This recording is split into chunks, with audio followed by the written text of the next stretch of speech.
De louer ensemble notre Dieu. Bienvenue à ceux qui nous rejoignent ce matin. Alors, ce matin, j'ai rien préparé.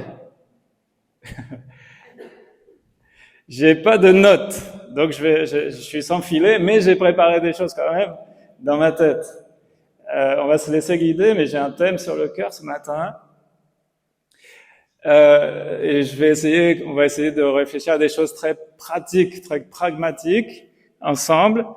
Et ce sujet, cet échange que je voudrais qu'on ait, c'est quoi? C'est comment méditer ma Bible. Vous êtes d'accord? On y va? On réfléchit là-dessus? Alors, je vais essayer de dessiner et puis Étienne va essayer de reproduire aussi sur le panneau, sur les écrans. Vous vous souvenez, voilà, je vais essayer de mettre devant, puis on va tourner ça. Vous vous souvenez, en fait, si on veut un changement, j'avais donné une image, je vais le répéter, comme ça va rentrer. J'avais pris l'image de deux rails, alors je vais dessiner vraiment schématiquement. Hein. Imaginez deux rails de chemin de fer. Et puis là, vous avez les traverses de chemin de fer.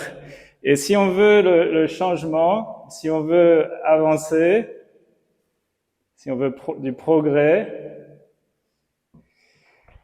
il y a ces deux rails, c'est quoi? C'est la volonté et la capacité. Alors j'avais juste fait une marque, on va dire au moins un verset.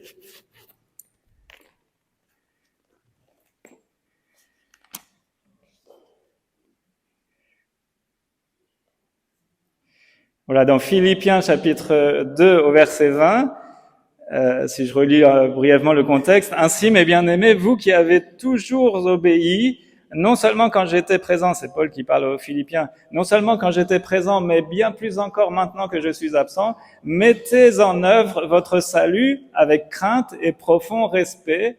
En effet, c'est Dieu qui produit en vous le vouloir et le faire. Et pourquoi? Pour son projet bienveillant. Donc Dieu, il crée en nous, il y a deux choses qu'il veut créer en nous, le vouloir et le faire. Et autrement dit, la volonté et la capacité.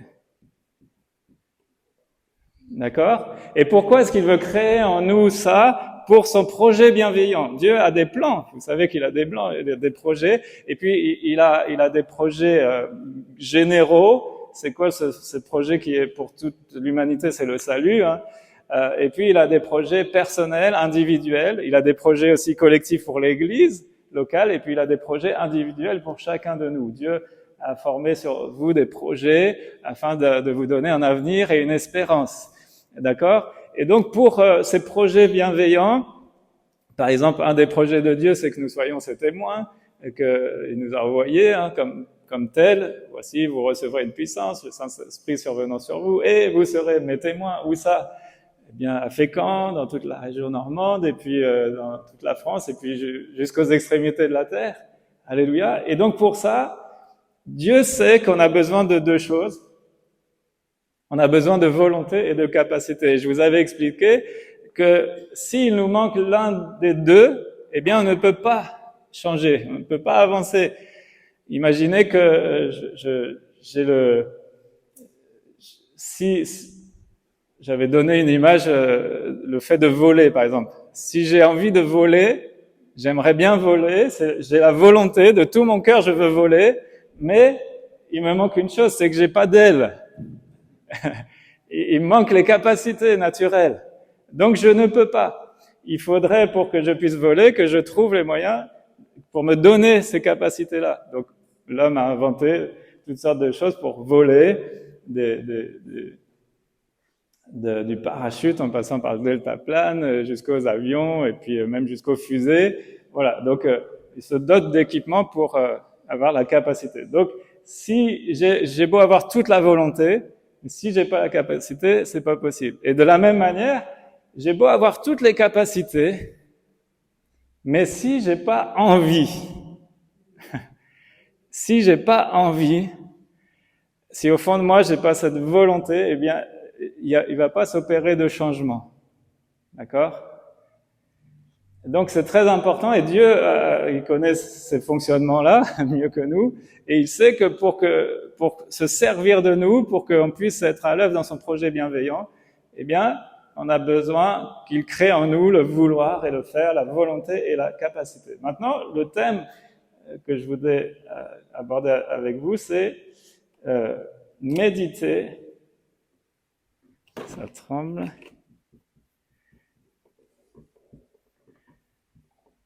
Allez, je vais mettre en abrégé. Méditer la parole de Dieu, méditer la Bible. On va commencer par la volonté. Là, ça peut être aussi la motivation, hein, ce qui va nous motiver. Qu'est-ce qui vous motive, mes frères et sœurs, à lire les Écritures? Pourquoi est-ce qu'on devrait lire? Pourquoi on devrait aimer lire la Bible? Et puis, voilà. Je vous écoute. Qu'est-ce qui vous motive à lire la Bible? Alors, levez la main et puis on va essayer de s'écouter. Marceline. Pour faire grandir la foi. Oui, pourquoi? Alors je note, c'est un peu un brainstorming, hein, la Bible nous dit que la foi, elle vient de ce qu'on entend, qui vient de la parole de Dieu. Donc effectivement, ça va alimenter, faire grandir notre foi. Connaître, donc ça va, voilà, effectivement.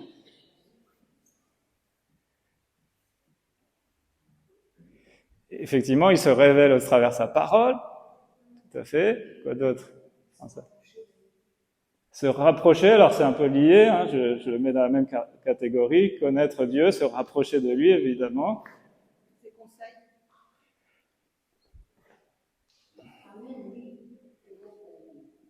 Vous avez tous entendu? Les conseils de Dieu. Dieu, dans sa parole, nous donne des conseils, ce qu'on appelle, en fait, les commandements. Il y a pas que des commandements, il y a ce qu'on appelle des ordonnances, des directives, des lois, des commandements. Donc tout ça, c'est ce qu'on peut appeler les conseils de Dieu. Je vais y revenir. C'est très important. On a la volonté de suivre les conseils de Dieu. Ok. Quoi d'autre? Qu'est-ce qui vous motive?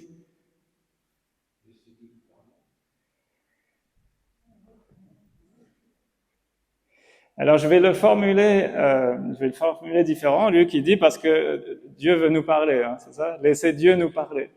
En fait, la motivation, alors je le mets en abrégé, mais on a besoin de réaliser que ce bouquin-là, ces feuilles de papier avec quelques lettres écrites dessus, c'est pas n'importe quoi, c'est la parole de Dieu. Et ça, rien que ça devrait nous motiver. Dieu veut me parler. Ça rejoint ce que disait Yann Newberry sur la prière. Pourquoi est-ce qu'on doit prier? Parce que Dieu parle. Et ça, c'est une motivation pour la prière, parce que Dieu, il veut aussi nous parler. Et donc ça c'est vraiment important. C'est la parole de Dieu. Et donc, Dieu veut nous parler. Et je pense que ça devrait être une motivation de réaliser, mais attends, le Dieu tout-puissant, le Dieu créateur des cieux et de la terre, le Dieu infiniment grand, ce Dieu-là, il veut me parler à moi. Quoi d'autre? Qu'est-ce qui vous motive? On lève la main, Francine. Un peu de discipline, Francine. Timothée. Oui, elle nous enseigne, alors je le mets là-dedans, dans les conseils. Mais oui, elle nous enseigne, Dieu veut nous enseigner, nous apprendre. Alors Francine.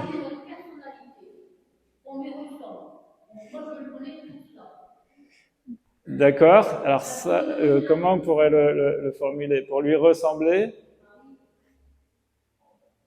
C'est un peu d'en connaître Dieu, mais je vais le noter, c'est très intéressant. pour lui ressembler. Quoi d'autre? Pour faire sa volonté. Donc là, on est encore dans le conseil. Donc je mets volonté de Dieu. Quoi d'autre? Oui, le connaître Dieu, le découvrir. Timothée? Toi, t'aimes bien ça, toi. C'est ce qui le motive, il a besoin d'être corrigé, Timothée. Alors, effectivement, alors c'est toujours dans l'aspect de conseil, ce commandement, et effectivement, dans son conseil, parfois, il va nous corriger. Il y a une chose très importante, vous avez oublié. Qu'est-ce qui devrait nous motiver? Oui, alors oui, ça c'est très important. C'est ce que je vais appeler, alors c'est un peu lié au conseil, mais je vais appeler ça la direction. Et entre parenthèses, on peut mettre des Saint-Esprit. Le pardon. Oui, le pardon. Alors là, j'aime lire la Bible pour le pardon, c'est ça? Ça enseigne déjà à pardonner. Oui, ça nous enseigne effectivement à pardonner. Alors c'est quoi derrière le pardon? Il y a quoi? C'est ça? Il y a quelque chose de fondamental que vous n'avez pas évoqué. La repentance. Oui. Ah, voilà le mot que je voulais entendre. Qu'est-ce qui devrait nous motiver à lire la Bible? Notre amour pour Dieu et son amour pour nous. Mais ça, c'est fondamental. Pourquoi est-ce qu'on lit la Bible? Parce qu'on aime Dieu. On aime Dieu. Et comme dit Marceline, c'est comme une lettre d'amour. Et on aime lire cette lettre d'amour. Donc, je pense que ça, c'est le principal. Je pense que c'est le principal. C'est l'amour de Dieu qui devrait nous motiver. C'est le principal moteur. Hein? Si on n'aime pas Dieu et si on n'a pas conscience que lui il nous aime et puis il veut nous parler, parce qu'il nous aime, il veut se faire connaître à nous, il veut nous donner ses conseils, il veut nous forger à sa ressemblance. Tout ça, c'est à cause de son amour. Donc ça, pour moi, je pense que c'est le principal moteur. C'est l'amour réciproque qu'il devrait y avoir entre nous et notre Dieu, nous et notre Père. Est-ce que vous voyez d'autres motivations? Qu'est-ce qui vous motive? On a déjà dit pas mal de choses. Hein. Il se révèle. Qu'il est le seul à guérir, d'accord? Donc ça te motive à méditer la Bible. Là, je parle de la lecture. Hein. Je parle de la lecture de la Bible. Qu'est-ce qui, chaque jour... Alors chaque jour, on pourra y revenir. Mais qu'est-ce qui fait que je vais avoir envie de lire ce livre? C'est ça ma question. Donc, alors, oui, effectivement, sa parole, elle guérit. Donc, on peut... Dieu a tant aimé le monde, s'il a donné son fils, bien aimé, pour nous sauver, les racheter. Oui.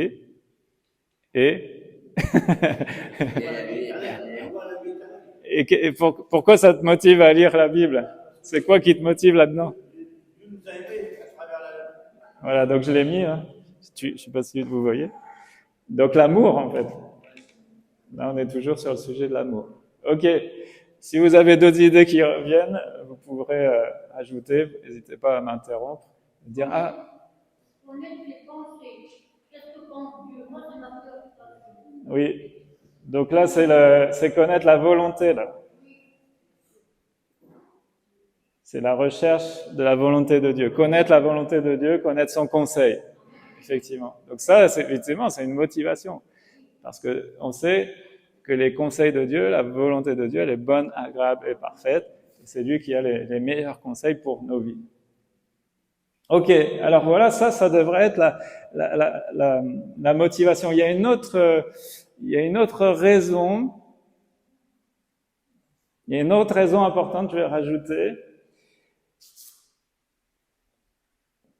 qui, moi, me motive profondément, mais il faut faire un effort de réflexion pour ça. Mais quand on a cette révélation, c'est une motivation profonde. C'est que la parole de Dieu, là, c'est qui? C'est une personne en fait, c'est pas seulement une être, c'est une personne. Et c'est Christ qui est la parole de Dieu, c'est Christ qui est la parole faite chair, il est le Verbe incarné. Donc quand je lis la Bible, en fait je peux pas prétendre aimer Christ et ne pas lire la Bible, ne pas lire la parole. Parce que Christ, il est la parole faite chair. Ça veut dire quoi? Ça veut dire que Christ, lui, il est l'incarnation de tout ça. Christ, il est venu nous montrer ce que signifie vivre tout ce qu'il y a là-dedans, en fait. Vous comprenez? C'est ça, être le Verbe incarné. Et nous, Dieu, il voudrait que nous aussi, à notre niveau, nous soyons, on incarne bien sa parole. Qu'on la vive, qu'on l'expérimente et qu'on soit aussi des exemples pour ceux qui nous entourent. Et donc pour moi, ça c'est hyper important, je vais le mettre en abrégé, mais c'est que Jésus-Christ, JC, il est égal, il est la parole de Dieu. Donc il y en a certains qui disent qu'ils aiment Jésus de tout leur cœur. Ah oui, j'aime Jésus, c'est mon sauveur, tout ça, mais ils lisent pas la Bible. Eh bien, ça, c'est une réelle anomalie. Et je ne sais pas quelle est votre situation à vous, quel est votre cœur, quelle est votre relation avec le Seigneur, votre relation avec la Bible, avec les Saintes Écritures.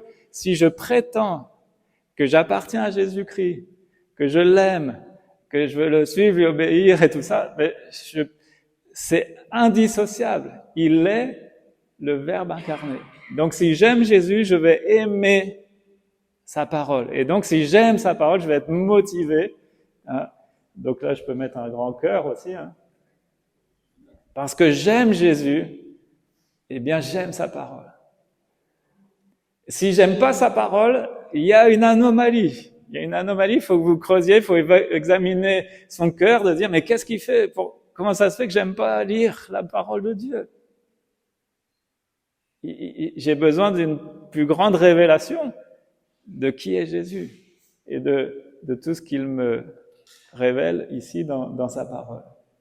Donc ça, pour moi, ici, là, c'est vraiment les deux clés de la motivation à lire les Écritures. Et puis aussi, j'avais pensé aussi un autre élément, c'est que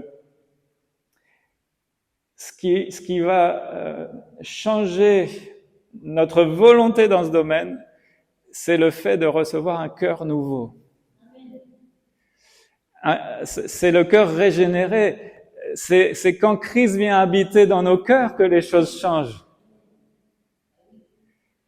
Et peut-être que si aujourd'hui il y a quelqu'un qui se dit, bah, moi, j'ai quand même du mal à lire ma Bible, ou alors peut-être un ado qui dit, oh, bah, la Bible, moi ça me parle pas et tout, mais le problème vient d'où? Mais c'est parce que avant d'en arriver à aimer ça, et parce que il faut une expérience, il faut un vécu, il faut cette dimension de la nouvelle naissance.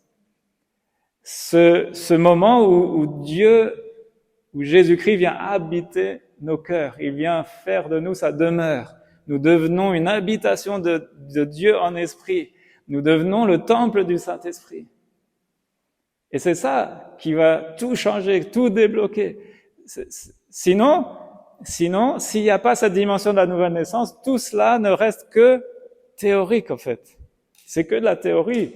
C'est que peut-être la foi de mes parents, c'est que la foi du pasteur, c'est que on m'a dit qu'il fallait lire la Bible, alors je le fais. Mais ça, c'est de la religiosité, en fait.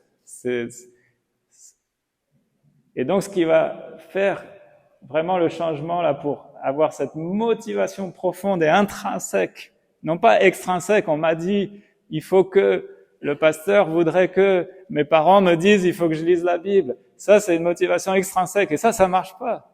Ça peut marcher 4 matins et puis après. Mais il y a quelque chose qui doit venir des tripes, du cœur, pour être motivé à lire la Bible. Et ça, c'est la nouvelle naissance.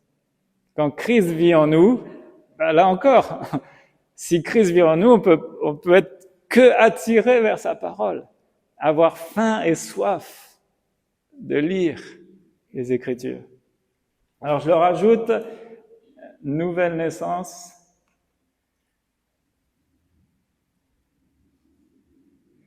Nouvelle naissance. Il y a d'autres choses encore qui devraient nous motiver. Ça me vient aussi en réfléchissant avec vous. Moi, ce qui me motive, c'est de savoir que c'est quoi la parole.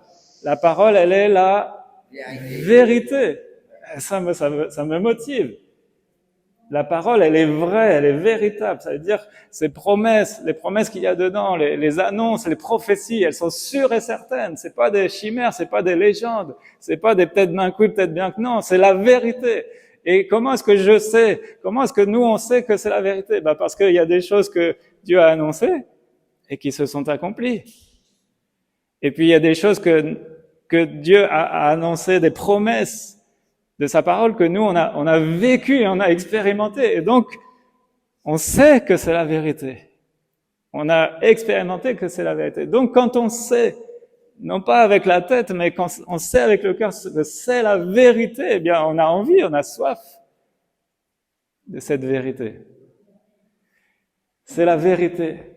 Il y a aussi d'autres descriptions de la Bible dans les Écritures. Il est dit que la parole, elle est une lumière sur mon sentier. Oui, la vie aussi. Mais elle est une lumière sur mon sentier. Donc ça revient à l'aspect de conseil, de guide, de volonté de Dieu, mais c'est aussi une motivation parce que elle est cette lumière qui va me guider, qui va éclairer mon chemin, qui va éclairer mes choix, qui va éclairer mes directions. Et donc c'est une motivation parce que on a besoin de lumière. Quand il fait nuit, on a besoin d'une lumière. Et là, dans notre vie spirituelle, dans notre vie quotidienne, on a besoin de cette direction. Donc, c'est lié ici. Et il y a des fois, quand on parle de motivation, il y a des choses qui devraient être naturelles, qui devraient être automatiques. On n'y pense plus.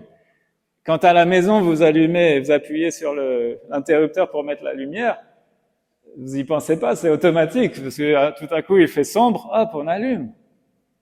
Mais dans notre vie spirituelle, ça devrait être aussi automatique. Quand il y a des fois, parce que on sait pas trop où se diriger, hop, je prends la lumière qui va me guider, qui va me diriger. Et ça, c'est encore une motivation supplémentaire. La parole de Dieu, elle est la vie, elle transmet la vie. Une lumière sur notre sentier. Voilà, on l'a dit, elle est la vie.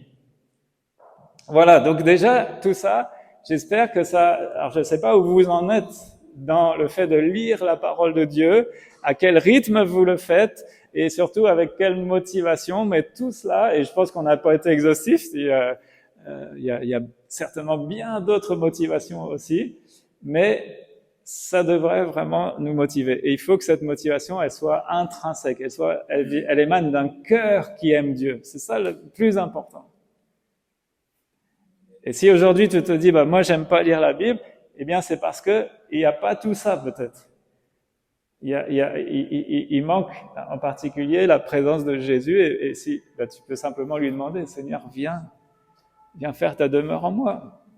Viens me donner ce cœur nouveau, cet esprit nouveau, pour que voilà, j'ai la certitude là de mon salut, j'ai la certitude que tu vis en moi, j'ai la certitude de ton amour, j'ai la certitude quant à mon avenir éternel. Et puis les choses vont commencer là à changer, à prendre place, et Dieu et Jésus va commencer à grandir en nous. Il faut qu'il croisse et que nous on diminue. Alléluia. Alors maintenant, le faire. Comment? Donc là, on va passer de manière très pratique. Comment est-ce que je peux méditer? Alors, quand je dis méditer, c'est volontaire. Il y a une différence entre lire sa Bible et la méditer. Et méditer, c'est très simple. Qu'est-ce que ça veut dire? C'est réfléchir à ce que je lis. C'est pas plus compliqué que ça. C'est pas un truc farfelu, la méditation, parce qu'aujourd'hui, vous entendez le mot méditation à toutes les sauces. C'est très à la mode, voilà, enfin bref. La méditation de la parole de Dieu, c'est réfléchir à ce que je lis. Donc, lire la Bible ne suffit pas. Il faut que vous puissiez, quand vous la lisez, réfléchir à ce que vous lisez. Et pour ça, il y a plein Il y a une multitude d'outils. Pour ça, il n'y a pas besoin d'avoir fait des études de théologie. Mais il y a des clés, il y a des outils très simples et je voudrais, moi, vous donner quelques idées. La première clé que je voudrais vous donner, à laquelle j'ai réfléchi, comment je vais le mettre, c'est...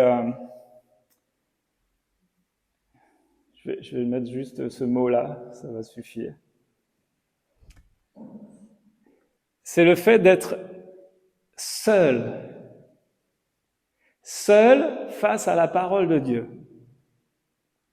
Et quand je dis seul, il y a deux choses que je voudrais préciser.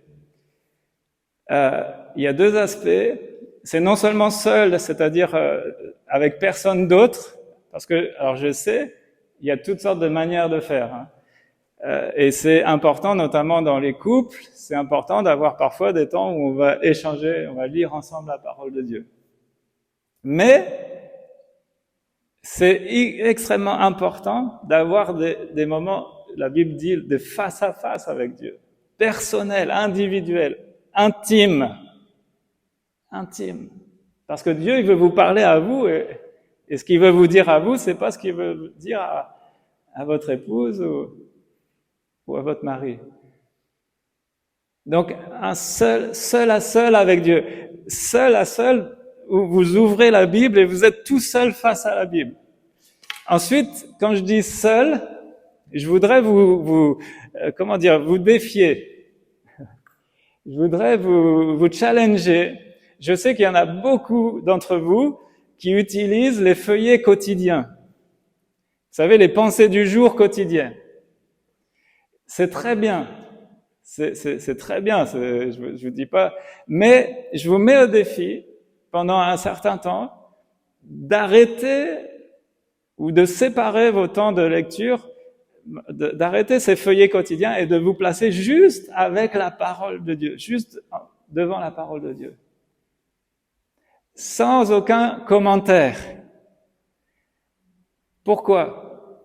Imaginez que c'est un peu comme si j'essaye de vous parler, j'essaye de parler à Roland, je te dis quelque chose, et c'est quelque chose qui est quand même très, très important, et puis c'est comme s'il y avait quelqu'un toujours à côté de moi qui essaye de t'expliquer, qui te dit « Non mais voilà ce qu'il est en train de te dire ». Et donc du coup tu écoutes plus la personne qui est à côté, qui t'explique ce que je veux te dire, plutôt que moi. Tu comprends l'image? Donc, les commentaires, c'est bien.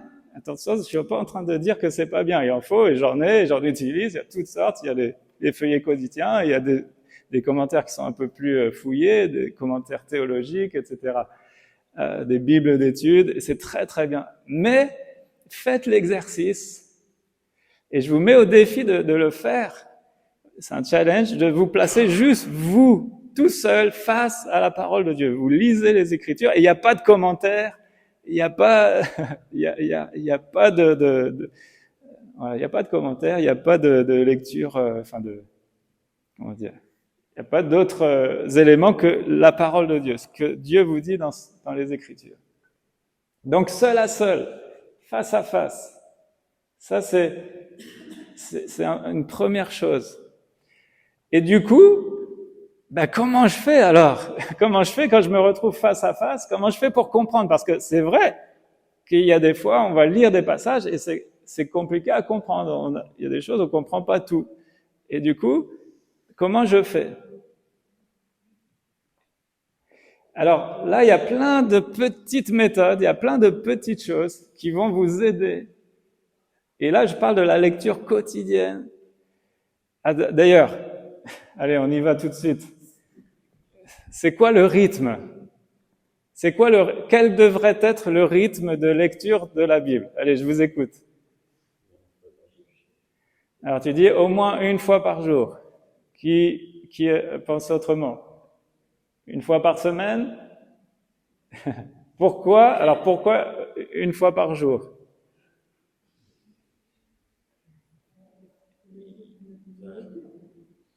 Voilà, tu peux le dire bien fort. Voilà, ça c'est la réponse. C'est une nourriture. La parole de Dieu, c'est une nourriture. Donc, combien de fois par jour vous nourrissez votre corps?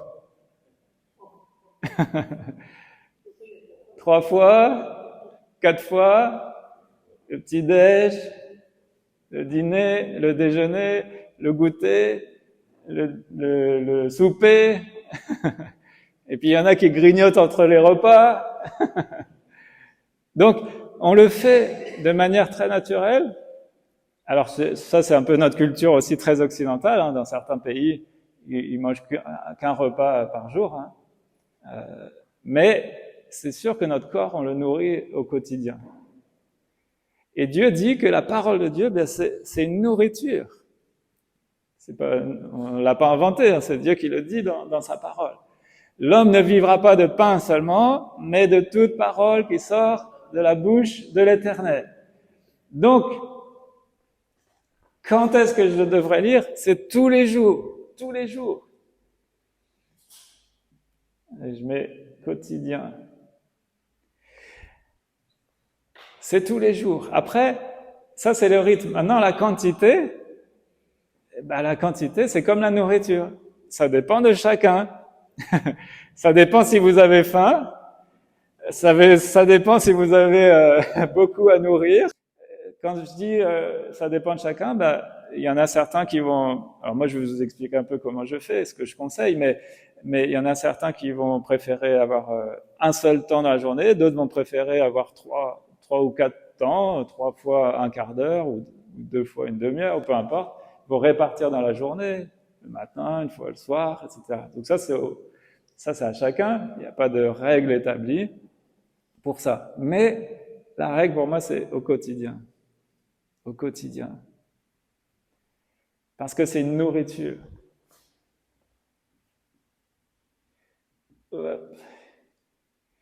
Alors, après, le comment. Donc, je suis face à ma Bible. Et comment je peux méditer? Alors, là, je vais donner le même conseil aussi que Yann Newberry et puis aussi que Nicolas Panza, c'est ayez un cahier. Prenez un cahier de notes et sur lequel vous allez pouvoir écrire toutes sortes de choses. Mais si déjà vous n'avez pas de cahier, vous pouvez au moins prendre des crayons de couleur et au moins un crayon. Le minimum, c'est un crayon pour souligner certaines choses dans l'écriture. Alors, pour moi, il y a deux... Alors, je vous ai déjà dit, mais je vais encore le répéter. Il y a 2 choses, moi, que j'aime souligner dans la parole de Dieu.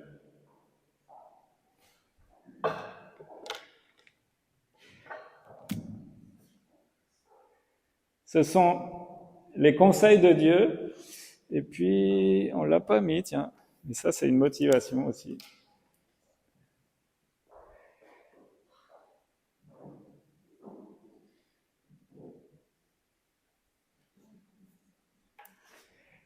Moi, ça me motive à lire les Écritures, c'est que dans l'Écriture, il y a des promesses. Et donc, je vous encourage, vous lisez votre Bible et vous allez souligner d'une couleur les commandements et d'une autre couleur les promesses.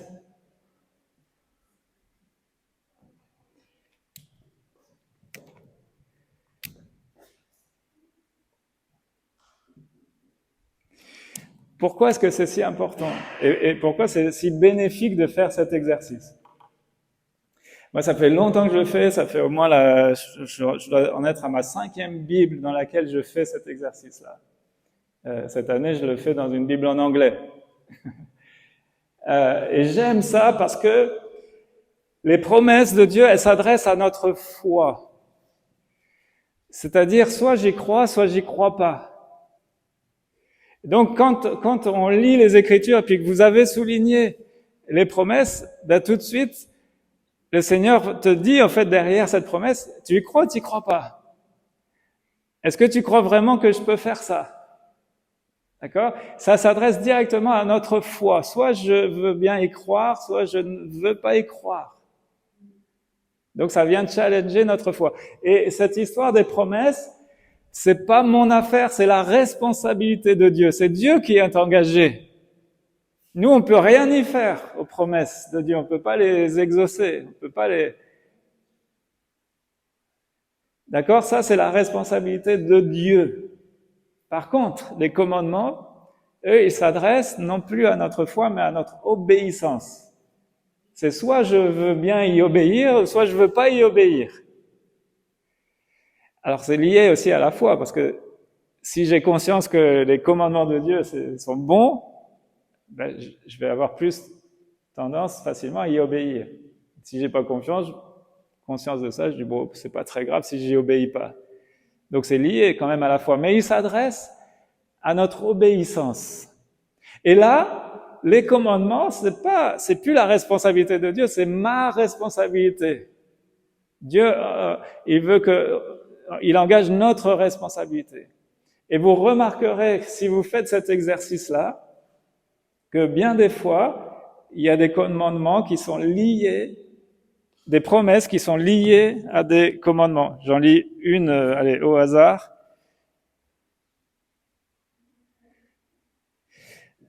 Jérémie 26, verset 13, j'ai pris totalement au hasard. Hein. Maintenant, corrigez votre conduite et votre manière d'agir, écoutez l'Éternel, votre Dieu. Ça, c'est un commandement ou une promesse? C'est un commandement. Maintenant, corrigez votre conduite et votre manière d'agir, écoutez l'Éternel, votre Dieu. Et la promesse, elle suit tout de suite. Et il n'accomplira pas le mal qu'il avait l'intention de vous faire. Alors, il y a un contexte, évidemment, dans tout ça, mais très, très souvent, alors c'était dans l'Ancien Testament, dans le Nouveau Testament, il y a plein de choses semblables, où il y a des commandements qui sont liés directement à des promesses. 1 Corinthiens 15, verset 58, « Ainsi, mes frères et sœurs bien-aimés, soyez fermes, inébranlables, travaillez de mieux en mieux à l'œuvre du Seigneur. » C'est une promesse ou un commandement? C'est un commandement. Et la promesse, sachant que votre travail n'est pas sans résultat dans le Seigneur. Alléluia. Donc, je vous encourage à faire cet exercice. Pour ça, peut-être vous avez besoin d'acheter une Bible sur laquelle vous allez oser griffonner un peu. Si vous avez une très belle Bible, peut-être vous n'avez pas envie de l'abîmer, mais achetez une Bible sur laquelle vous aurez ce que j'appelle une Bible brouillon, sur laquelle vous allez oser griffonner, barrer, souligner, etc. Entourer. Donc ça c'est déjà une première chose que je vous conseille de faire. Et ce qui fait que si vous lisez, alors il y a une autre, ouais, je vais y revenir après. Si vous lisez par exemple la Bible en un an, eh bien au bout d'un an, vous aurez tous les commandements de la Bible et toutes les promesses soulignées. Ce qui fait que la deuxième année, quand vous relisez, ben vous allez voir directement, ah, là il y a tout ça comme promesse et tout ça comme commandement. Et tout de suite ça ressort et vous savez que les promesses s'adressent à votre foi. J'y crois pas. Les commandements, c'est ce que je dois faire. Est-ce que je veux y obéir ou pas? Tout de suite, ça ressort, d'accord? Donc ça, c'est un petit exercice, mais pour moi, qui est très, très riche et très profond aussi à faire. Ça, je vous le conseille. Alors, avant d'aller plus loin, justement, une deuxième règle que je voudrais vraiment souligner. Je vais le mettre là, mais... Donc, première règle, seul face à face. Deuxième règle, au quotidien. Troisième règle, ayez un plan. Ayez un plan de lecture. Donc, c'est quoi un plan de lecture? Le but d'un plan, c'est ne lisez pas votre Bible au petit bonheur la chance. C'est-à-dire d'ouvrir au hasard, ça ce serait le pire que vous puissiez faire, d'ouvrir au hasard, bon tiens, voilà, qu'est-ce que Dieu va me dire aujourd'hui? Allez. Pourquoi? Parce qu'en faisant ça, vous risquez de passer à côté de certains textes. Si vous avez une lecture suivie, eh bien vous êtes sûr que vous allez brosser l'ensemble des Écritures. D'accord? Maintenant, il y a différents... Alors j'ai ramené aussi des trucs là. Il y a plein de plans de lecture biblique différents.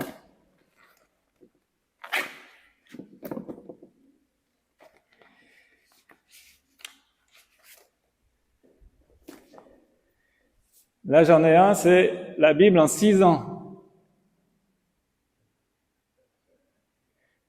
Ça veut dire que vous allez lire l'ensemble de la Bible en 6 ans. Mais c'est bien.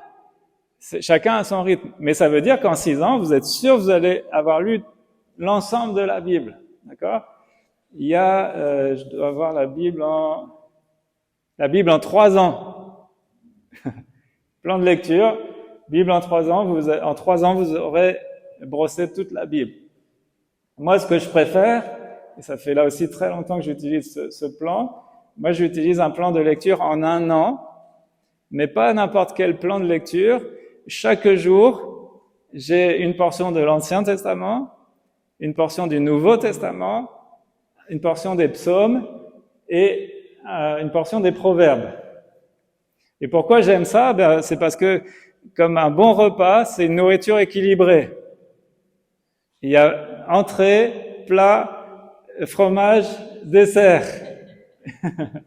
Et moi, j'aime bien ça. Alors, il y a l'entrée, ça peut être le Nouveau Testament, c'est facile, c'est assez facile. On aime bien le Nouveau Testament. Il y a le plat de résistance, c'est un peu plus costaud, c'est l'Ancien Testament. Des fois, c'est un peu plus ardu à manger. Faut comprendre un peu plus. Et puis après, il vient les choses qu'on préfère. Le fromage, là, c'est le livre des proverbes.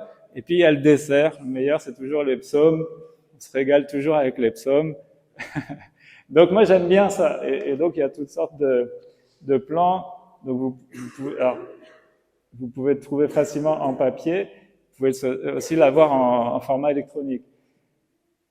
Si vous désirez ce plan-là, je l'ai en téléchargement sur mon site. Je sais pas si Étienne, tu peux l'afficher.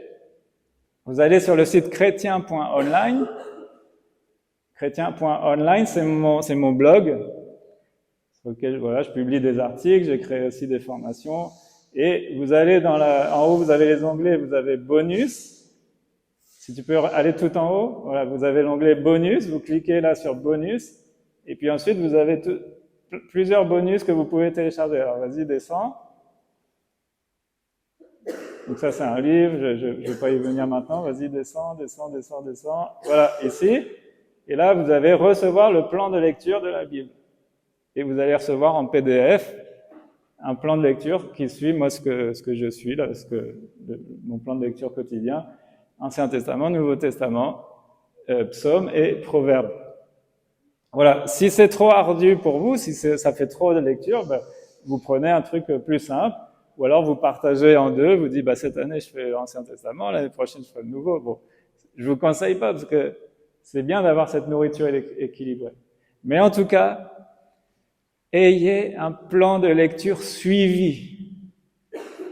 Vous n'êtes pas obligé d'avoir des outils, hein. Vous pouvez simplement dire voilà, chaque jour je vais lire un chapitre de l'Ancien Testament et vous mettez un marque-page et puis un chapitre du Nouveau Testament et ça suffit. Vous aurez une lecture suivie. D'accord? Est-ce que vous avez des questions? C'est bon? On avance? Alors d'autres petites pépites. Moi j'aime faire ça, je me régale. J'ai découvert ça c'était il y a quelques années maintenant, mais c'était dans la Bible Esprit et Vie, c'est la Bible que j'ai ici. Et dans cette Bible, il y avait quelque chose de particulier qu'ils ont fait qui était très intéressant. Il y avait dans cette Bible, dans les marches, il y avait des petites icônes, des petits dessins. Et chaque dessin, ça faisait une chaîne de référence en fait. Ça faisait une chaîne de référence suivie sur un thème. Et par exemple, ils avaient proposé, avec le petit dessin d'une colombe, c'était tout ce qui concerne la vie de l'esprit, être baptisé et rempli du Saint-Esprit. Avec une petite flamme, ils avaient fait les dons du Saint-Esprit. Avec un petit icône comment on appelle ça, une grappe de raisin, c'était le fruit du Saint-Esprit. Donc, le fruit du Saint-Esprit, à chaque fois dans la Bible, dès qu'il est parlé d'un des fruits de l'Esprit, bien, il y avait cette petite icône dans la marche. Alors, ensuite, il y avait la guérison. Alors là, c'était une main, et moi, j'ai fait un pansement. Moi, j'ai utilisé un pansement. Il y avait l'icône d'une montagne pour la foi qui déplace les montagnes. Il y avait une croix pour ce qui concerne le salut. Il y avait un éclair pour ce qui concerne la victoire sur Satan et les démons. Il y avait une petite note de musique sur la louange. Et puis il y avait des pas sur marcher dans l'obéissance et la justice. Voilà. Et ça, je peux vous le laisser là, vous pourrez regarder si ça vous intéresse. Et du coup, ça m'a motivé, ça. Et du coup, moi, dans ma Bible, j'ai créé mes propres icônes. Et à chaque fois qu'il y avait un thème, eh bien, je faisais un petit dessin dans la marge. Même à un moment donné, j'avais acheté des petits tampons encreurs. Comme ça, clac. Dès qu'il y avait le thème, là, allez, vide l'esprit, paf, une petite colombe. Et ça, c'est très intéressant à faire parce que c'est pareil, dès que vous allez brosser votre Bible, dès qu'il y a un thème, vous allez le voir tout de suite. Alors, c'est pas une obligation, hein, ce que je vous dis, mais c'est des petites clés, ça peut servir à quelques-uns. Ça donne une chaîne de référence. Et du coup, voilà, dès qu'il y a quelque chose qui concerne la vie de l'esprit, hop, une petite colombe. Donc, je sais que dans le passage, sans même avoir lu, je sais que ça va parler du Saint-Esprit à un moment donné. Et donc, ça, c'est précieux. La plupart du temps, ça revient souvent, c'est sur la guérison. Je mets un petit pansement, une petite icône. Alors moi, sur les Bibles électroniques, c'est plus facile à faire, mais une petite icône, voilà, la guérison. Baptême, vie de l'esprit, une petite colombe. Et il y a une autre clé. Ça, c'est très important. Ça, je vous encourage là aussi à le faire, mais ne faites pas tout d'un coup, mais allez-y progressivement. Chaque année, vous pouvez ajouter un élément. Vraiment quelque chose qui a changé ma compréhension de l'écriture, c'est, vous savez qu'il y a un fil rouge dans les Écritures. Ce fil rouge, c'est Jésus. Donc évidemment, dans le Nouveau Testament, c'est à peu près facile de repérer quand il est parlé de Jésus. Mais dans l'Ancien Testament, de la Genèse jusqu'à Malachie, dernier prophète, tout nous parle de Jésus en fait. Et donc je vous encourage, dès que vous comprenez que ça parle de Jésus, mettez une petite croix, ou peu importe quoi, mais mettez une petite croix dans la marge, ou sur le mot, et comme ça vous savez que ce passage nous parle de Jésus. Je vous donne un exemple. Psaume 23, je lis Psaume 23, l'Éternel est mon berger. Mais le berger, c'est qui? Je sais c'est parlé de Jésus ici. Et donc dans la marge, là je mets une petite croix, ou alors sur le mot berger, je peux mettre une petite croix. Je sais que ça nous parle de Jésus. D'accord? Et dans tout l'Ancien Testament, il y a plein d'endroits. Il y a quelqu'un qui a dit, si vous n'avez pas découvert Jésus dans une page de votre Bible, c'est que vous avez mal lu. Et c'est pas faux. Et donc, dès que vous comprenez que, ah oui, par exemple, vous lisez un verset qui nous parle de la lumière, et la lumière du monde, c'est qui? C'est Jésus. Donc moi, une petite croix. Ce verset me parle de Jésus. Et du coup, vous allez avoir une révélation plus profonde des Écritures. Le Christ va se révéler à vous en lisant les Écritures. D'accord? Voilà un peu les éléments que je voulais partager. Est-ce qu'il y avait d'autres choses? Est-ce que vous avez des questions? Ah oui. Encore une chose, je prends encore 5 minutes, 5-10 minutes. Est-ce qu'il y a des questions?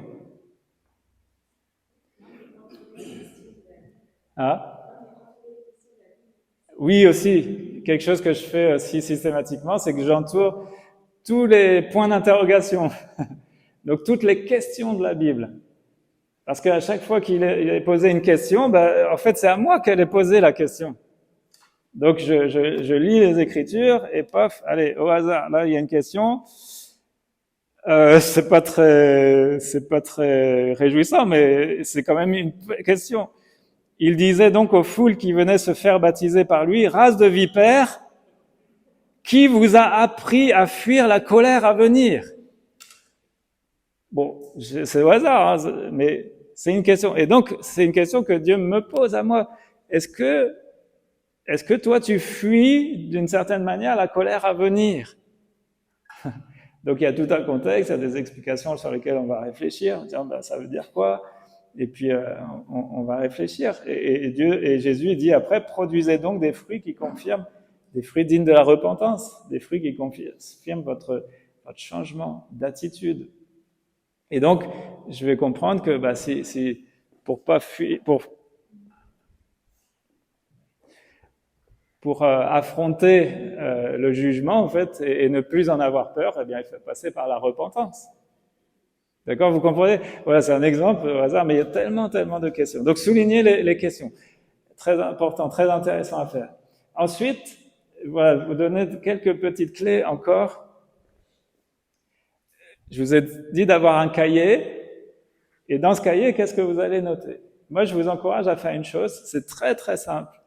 Vous lisez un passage et vous allez vous poser quelques questions très simples.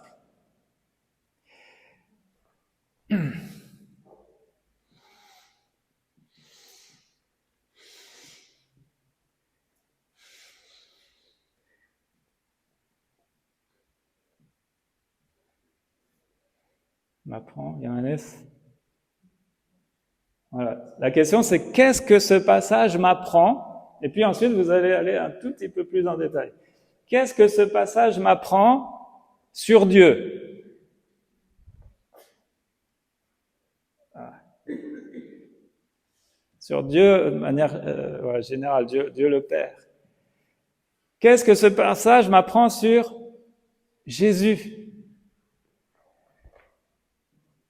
Ensuite, qu'est-ce que ce passage m'apprend sur le Saint-Esprit? Déjà, vous avez 3 questions très simples et qui sont importantes. Vous allez découvrir des belles choses. Ensuite, là, on a parlé de Dieu. Ensuite, d'autres questions. Qu'est-ce que ce passage m'apprend sur l'homme? Et sous-entendu, sur moi, en fait. Sur l'homme, donc quand je dis l'homme, sur l'humanité, donc, qu'est-ce que ce passage m'apprend sur moi? Et après, vous pouvez aller un petit peu plus loin sur qu'est-ce que ce passage m'apprend, par exemple, sur le diable ou sur les anges éventuellement. Diable. Et c'est très simple, hein, c'est pas besoin de faire une dissertation hein.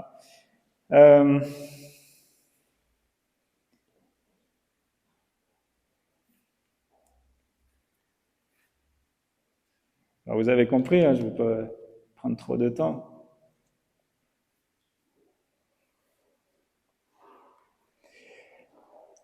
Et du coup, là encore, ça va vous apprendre. Quel passage je pourrais prendre quand même? On va prendre Jean 3,16. Allez, on fait de tête. Car Dieu a tant aimé le monde. Donc, qu'est-ce que ce passage m'apprend sur Dieu? Qu'il aime tout le monde. Qu'il a envoyé Jésus-Christ son Fils, afin que quiconque croit en lui ne périsse pas, mais qu'il ait la vie éternelle. Donc, qu'est-ce que ce passage m'apprend sur Jésus?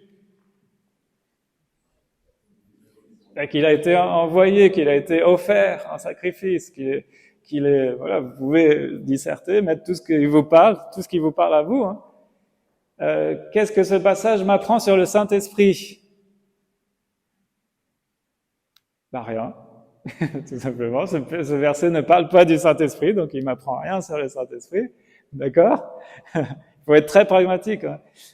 Qu'est-ce que ce passage m'apprend sur l'homme? Dieu a tant aimé le monde qu'il a donné son Fils afin que quiconque croit en lui ne périsse pas, mais qu'il ait la vie éternelle.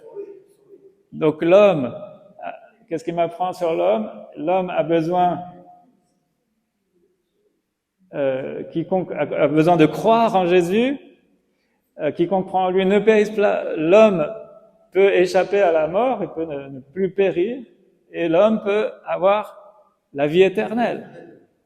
D'accord? Donc des choses très simples, très basiques, à travers ces quelques questions, et puis après, si vous êtes inspiré, vous pouvez mettre beaucoup plus. Hein. Et puis ensuite, la dernière étape de tout ça, Je ne sais pas si vous arrivez à lire, mon feutre commence à faiblir. La dernière étape, c'est tout simplement de changer, de transformer tout cela en prière.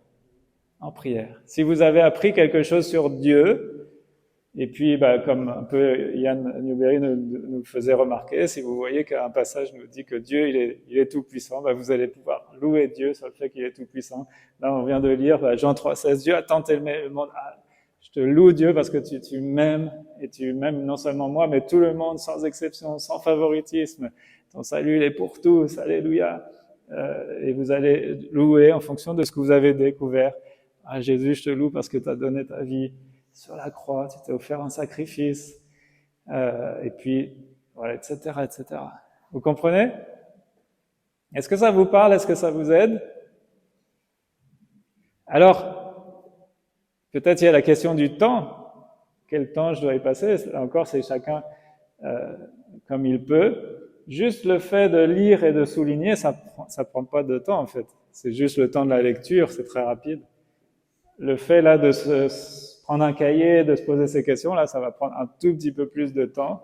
Donc il faut, peut-être que ça, vous n'allez pas le faire forcément tous les jours. Si vous le pouvez, c'est bien. Mais peut-être une fois par semaine, vous allez dire, allez là, je vais m'arrêter. Un temps pour méditer. Voilà, je vais m'arrêter là. Est-ce qu'il y a des questions avant de terminer, de prier?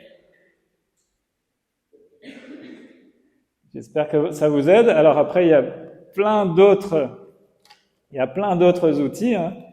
Après, vous avez, là, on rentre dans l'étude un peu plus approfondie. Après tout ça, ça c'est la lecture quotidienne. Ça c'est le quotidien, d'accord? Pour moi, ça c'est des outils du quotidien. Après, il y a ce qu'on appelle vraiment l'étude biblique, où là, vous allez pouvoir vous aider de commentaires bibliques, de livres d'études, de cours bibliques, etc., etc.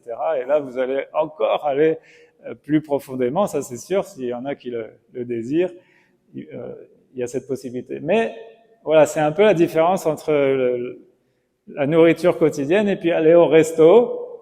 Bon on va pas au restaurant tous les jours, mais par contre, on a besoin de cette nourriture au quotidien. Voilà, j'espère que ça vous aura aidé. On a fait du brainstorming, hein, mais on a besoin d'être motivé. Et là, je pense qu'il y a encore bien des choses à ajouter, mais on devrait être motivé, zélé. On devrait être rempli d'amour. Relisez le psaume 119. Lisez le psaume 119 et remarquez l'amour, l'attachement qu'il y a pour la parole de Dieu. Et puis tous les mots qui sont employés pour décrire la parole de Dieu. Parler des commandements, des directives, des lois, des conseils, des promesses, etc. Enfin bref. Une lampe à nos pieds. Voilà. Mais lisez le psaume 119 et vous allez voir ce que c'est que d'aimer la parole, d'aimer la méditer, la serrer au fond de nos cœurs, et puis réfléchir, et puis la mettre en pratique. Le but de tout ça, ensuite, c'est de mettre en pratique, évidemment, de vivre ce qu'on vit, et ce qu'on lit, pardon. Donc ça, c'est tout le challenge, mais je crois que le Seigneur, c'est ce qu'il veut pour chacun de nous. Voilà, on prie le Seigneur. Voilà, merci Seigneur de nous aider et de nous avoir donné cette parole. C'est quelque chose de tellement précieux, Seigneur. Et cette parole, c'est vrai qu'elle est cette nourriture que tu nous as laissée pour notre âme, pour nourrir nos cœurs. Cette parole, elle est ces écritures au travers lesquelles tu veux te révéler à nous, tu veux te faire connaître à nous, tu veux nous faire voir des choses extraordinaires, des choses que l'œil ne peut pas voir, mais que tu nous révèles dans ta parole. Oh Seigneur, merci de nous aider de disposer nos cœurs à l'obéissance à tes commandements, et puis aussi dispose nos cœurs à saisir par la foi toutes tes promesses. Seigneur, je disais en introduction, tu vois, on a tous besoin de cette volonté, cette capacité. Alors je te prie de nous donner cette bonne volonté, cette motivation profonde et intrinsèque pour lire ta parole, qu'on aime ta parole, comme dit le psalmiste, je serre ta parole dans mon cœur afin de ne pas pécher contre toi. Alors oui, donne-nous cette motivation, cette motivation pour lire, pour chérir ta parole. Et donne-nous aussi les capacités. Tu vois qu'on a tous différentes capacités. Il y a parfois pour certains, je sais que c'est peut-être compliqué de lire, eh bien je te donne de donner cette capacité de lecture, de pouvoir se concentrer au moins sur un petit passage, quelques versets, pour réfléchir sur ce que tu nous dis. Donne-nous cette capacité aussi à étudier, à réfléchir sur ce qu'on lit. Donne-nous cette capacité à discerner aussi les promesses, les commandements. Et puis, révèle-toi à nous, montre-nous, apprends-nous tout ce qui concerne le Père. Apprends-nous, révèle-nous ce qui concerne le Fils. Apprends-nous ce qui concerne le Saint-Esprit, Seigneur. Et révèle-nous ce qui concerne l'humanité, ce qui concerne nos cœurs. On veut vraiment te plaire, Seigneur. Viens grandir en nous, Seigneur. Donne-nous cette faim, cette soif de la vérité pour être sauvés. Ô Seigneur, qu'au travers tout cela, bien, ton Église puisse grandir, que chacun de nous on puisse grandir, que toi tu croisses, qu'on te ressemble de plus en plus. Et pour terminer, je te demande de nous aider à mettre en pratique, à vivre ta parole, parce que c'est là ton désir. Alors merci pour tous les trésors qu'elle renferme, dans le nom de Jésus. Amen.